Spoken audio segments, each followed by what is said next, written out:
ক্রনেকার ডেল্টার উপর কয়েকটা প্রবলেম আমরা করতে পারি। এবার ক্রনেকার ডেল্টা 1 2 এটি কত হবে?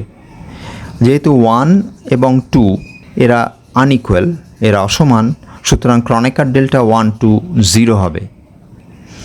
ক্রনেকার ডেল্টা 1 1 কত হবে? যেহেতু 1 আর 1 একই সংখ্যা অর্থাৎ সমান, সুতরাং ক্রনেকার ডেল্টা 1 1 হবে 1। আমরা আরেকটি প্রবলেম করি। Simplify am Kronecker delta m2। এখানে m হলো যে কোনো ইন্টিজার, সুতরাং দুটি কেস আলোচনায় আসবে। একটি হলো m যদি 2 এর সমান হয় এবং অপরটি হবে m যদি 2 এর সমান না হয়। m = 2 যদি হয় তাহলে আমরা লিখতে পারি a2 ক্রনেকার ডেল্টা 2 2। আবার ক্রনেকার ডেল্টা 2 2 হলো 1, সুতরাং উত্তরটি হলো a2 m = 2 এর জন্য। আবার m ≠ 2 যদি হয় তাহলে পরে আমরা লিখব এবং ক্রনেকার ডেল্টা m2 হবে 0, যেহেতু m 2 এর সমান নয়। অতএব আমরা যে উত্তরটা পেলাম সেটা হচ্ছে am Kronecker delta m2 = a2। একইভাবে am ক্রনেকার ডেল্টা mn এর মান হবে an। পরের অঙ্কে যাওয়া যাক। Simplify summation over n an Kronecker delta 5n। এখানে সামেশন ওভার n মানে একটি ইনফাইনাইট সিরিজ। n = 0 টার্ম হলো এইটি a0 ক্রনেকার ডেল্টা 5 0। n = 1 হলে আমরা পাই a1 ক্রনেকার ডেল্টা 5 1 ইত্যাদি। n = 5 টার্মটি দেখানো হয়েছে, এটি হলো n = 6 টার্ম।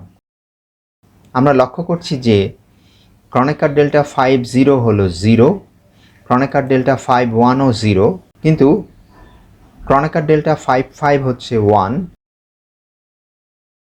অর্থাৎ ইনফাইনাইট নাম্বার অফ টার্মসের মধ্যে কেবলমাত্র একটি টার্ম a5 বেঁচে থাকছে, সারভাইভ করছে, সুতরাং এই সিরিজটির মান হলো a5। একই ধরনের আরেকটি অঙ্ক করা যাক। Summation over n an Kronecker delta mn। Series expand যদি করি তাহলে আমরা একটা ইনফাইনাইট সিরিজ পাই। n = 0 টার্ম 0, কারণ ক্রনেকার ডেল্টা m0 হচ্ছে 0। n = 1 টার্মও 0, যেহেতু ক্রনেকার ডেল্টা m1 0। কেবলমাত্র n = m তম টার্ম সেটি নন জিরো হবে, কারণ ক্রনেকার ডেল্টা mm হচ্ছে 1। অর্থাৎ এই সামেশনটির মান হবে am। এখান থেকে আমরা দেখতে পাচ্ছি যে সামেশনের মধ্যে যদি ক্রনেকার ডেল্টা উপস্থিত থাকে তাহলে পরে ক্রনেকার ডেল্টা সামেশনটাকে নিউট্রালাইজ করে দেয়, অর্থাৎ 1 ক্রনেকার ডেল্টা নকস আউট 1 সামেশন। এই কারণেই একটা ইনফাইনাইট সিরিজ কেবলমাত্র একটি টার্মে পর্যবসিত হচ্ছে, due to the presence of Kronecker delta in the summation. আমরা আরেকটি অঙ্কে আসি। সিম্পলিফাই এবার দুটি সামেশন এবং দুটি ক্রনেকার ডেল্টা। সামেশন ওভার p এবং সামেশন ওভার n, এই দুটি সামেশনকে আলাদা করে লিখছি।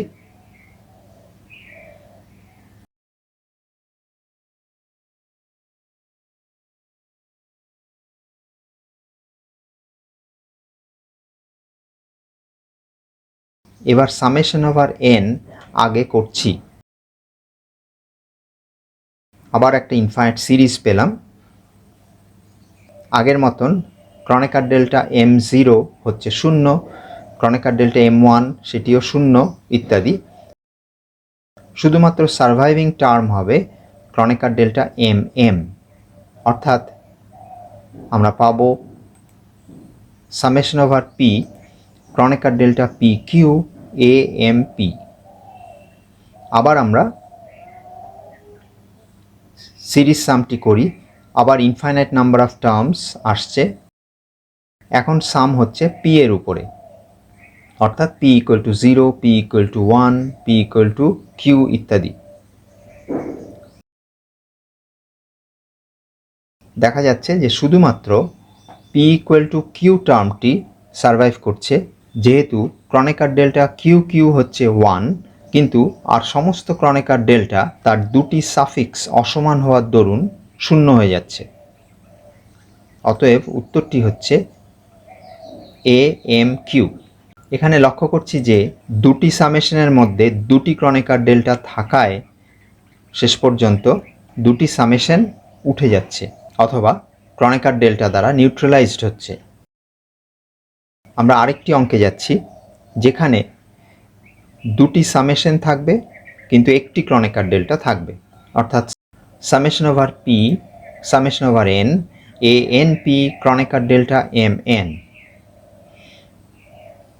আগের মতন সামেশন ওভার পিকে আলাদা করছি এবং সামেশন ওভার এন আগে করছি। এটি একটি infinite series, there will be infinite number of terms. সমস্ত টার্মই 0 হয়ে যাচ্ছে একটি বাদে। এন ইকুয়াল টু এম টার্মটি সারভাইভ করছে, কারণ সেক্ষেত্রে ক্রনেকার ডেল্টা এম এম দিচ্ছে 1, আর সমস্ত term that corresponds to N not equal to M 0 হয়ে যাচ্ছে। সুতরাং আমরা পাচ্ছি summation over P A M P. এখান থেকে আমরা দেখতে পাচ্ছি যে দুটি সামেশন আর একটি ক্রনেকার ডেল্টা থাকার দরুন ক্রনেকার ডেল্টাটি একটি সামেশনকে উঠিয়ে দিচ্ছে কিন্তু একটি সামেশন পড়ে থাকছে। আলোচনা শেষ করছি utility of Kronecker delta symbol এই সম্বন্ধে একটি কথা বলে। এই ক্রনেকার ডেল্টা সিম্বলটি কেন ব্যবহার করা হয়, এটির কার্যকারিতাটা কি? ফর্মুলাগুলিকে সহজভাবে ছোট করে লেখার জন্যে ক্রনেকার ডেল্টা ব্যবহার হয়। যখনই অপশন আসবে M equal to N, M not equal to N, এই টাইপের যখনই অপশন আসবে তখন দুটি রেজাল্ট আলাদা করে না লিখে একসাথে লেখা যেতে পারে by the use of Kronecker delta. অর্থাৎ আমরা বলতে পারি যে utility of Kronecker delta symbol is to shorten the formula, to write relations in a compact form, in a condensed form. এছাড়াও আমরা দেখতে পেলাম যে থিওরির ভেতরে যেমন একটি সামেশনের ভেতরে অনেকগুলি শূন্য ঢুকে থাকছে, কিন্তু ক্রনেকার ডেল্টা সামেশনের মধ্যে উপস্থিত থাকার ফলে ইনফাইনাইট সিরিজের যে টার্মটি শূন্য নয় সেটিকে আমরা বের করে আনতে সক্ষম হচ্ছি। অর্থাৎ to get rid of unnecessary parts of an expression. ফিজিক্সে ক্রনেকার ডেল্টা বহুলভাবে ব্যবহার হয় বিভিন্ন জায়গায়।